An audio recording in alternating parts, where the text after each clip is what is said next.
Deep within the Appalachian Mountains, there are rules. Some people call them the unwritten rules to survival in Appalachia, but people really don't understand why they exist. Is it one particular being or entity, or is it multiple?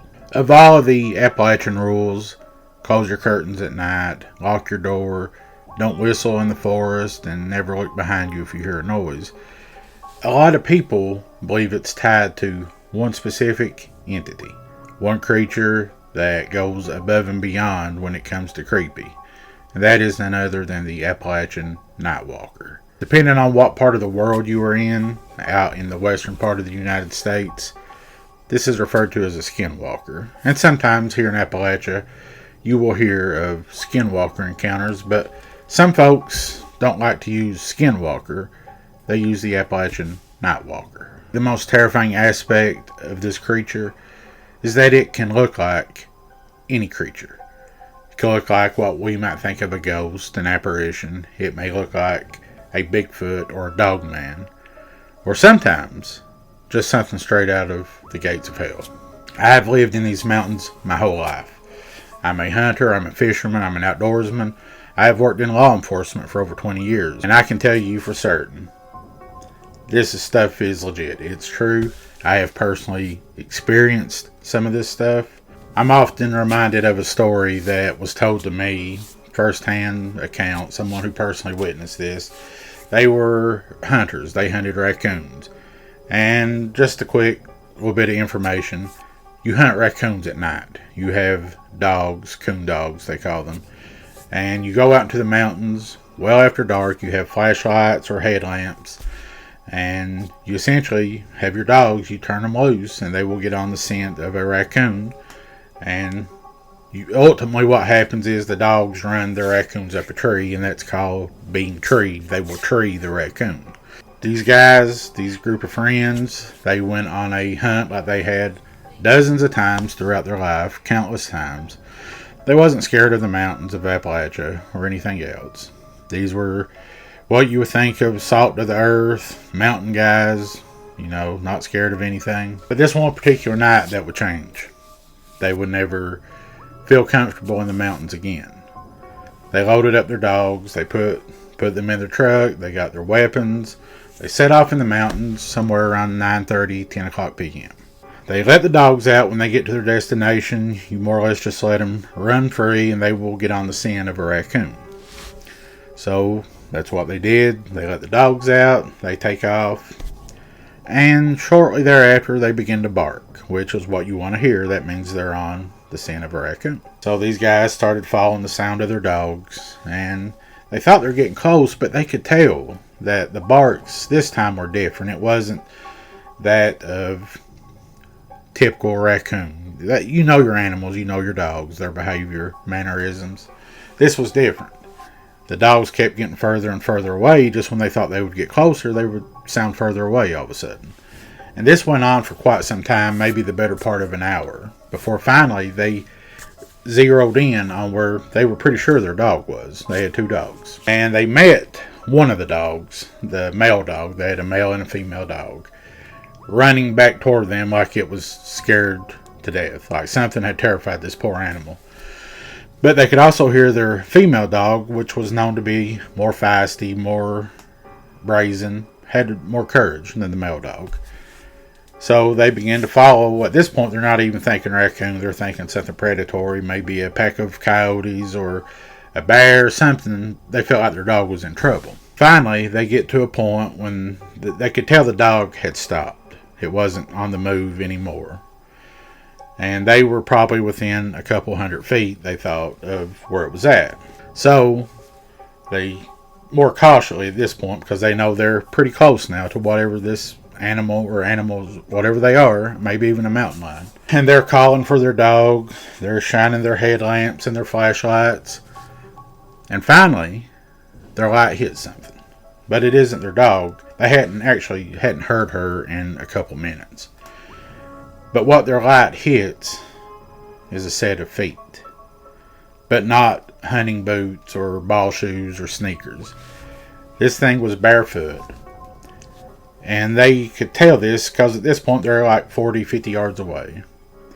This thing was barefoot out in the mountains, well after dark, in cold temperatures. If you've never been in the mountains, you have to have shoes on or else you're going to be in trouble.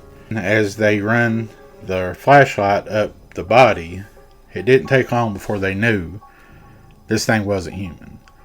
It was in the form of a human with legs. It was bipedal. It was standing on legs. It had arms. It had a head and face and hair. But they described this thing as something otherworldly. It was deformed looking. They described it almost as being female because of its features. But this thing, it had their dog, their little female dog, by the neck. And it was obviously strangling this dog. And they didn't know what to do. You know, you have a split second to make a decision.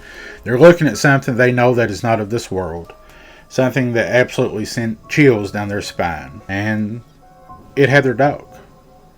You know, and your mind initially goes to, is this a person, just a deformed person? What is it? All this took place in a matter of seconds, but time just slows down in your mind when you're witnessing something like this. One of those guys raised his weapon and fired and hit this creature because it was strangling their dog. And it did let go of the little dog, and it came whimpering and running back to them. It actually ran past them back toward their vehicle, their truck. They shot this thing, and it just stood there. It wasn't injured. It didn't appear to bleed or slump over like you think a person would, but it just kind of started breathing deeply, and just like it was enraged and was getting ready to tear them to shreds. And so at this point, they all fired their weapon. Not sure if they hit it again or not, because they fired and that they ran. And at some point, they did catch back up with their dog. They grabbed their dog, and they said while they were running at this point back to their truck, they could hear this creature, whatever it was, running after them through the forest, through the darkness. They would turn back occasionally with their lights. A couple occasions they thought they did hit it with their lights. It was just almost like it was running, sometimes on all fours and sometimes upright. But they would see it for a split second, then it would be gone. But they heard this all the way back to their truck, which was a pretty good ways off. They were running, and their other dog had made it back to the truck. And so they all get back there to the vehicle. They put their dogs in the dog box, lock it up. They hop in the truck. They throw it in gear and take off down the mountain. All the while, well, at first they thought they had gotten away, that it was the end of the story. Whatever this thing was, it was gone. But in reality, as they made their first turn, a left-hand turn, this thing ran across the road in front of them on all fours, unlike anything they had ever seen. They just zoomed all the way down until they hit pavement, until they were back in somewhat civilization, homes and businesses. And they swore that they would never go back into these parts of the mountains again. I think it was maybe even years before they even went raccoon hunting again, but not in that same area. They said they would never go back there. They think this entity was what we would call the Appalachian Night Walker. Some people call it a night stalker. Essentially, I think it's a Appalachian word for skinwalker. But you got to ask yourself at the end of the day, what is a skinwalker? It's a demon. It can take pretty much any form. You know, in the western part of the U.S., it's tied to the Navajo in most cases. They say, I think the skinwalker originates from like a medicine man who kind of went rogue and called up on dark forces to make him powerful. It's a demon. It's demonic. So I want to know if you've ever seen a skinwalker or an Appalachian Night Walker or anything else paranormal. Let me know in the comments.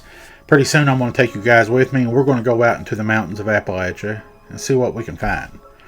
See if we can find this Night Walker or anything else that might go bump in the night. Be sure to turn on all notifications, subscribe for more stories just like this, and more paranormal investigations, which is coming soon.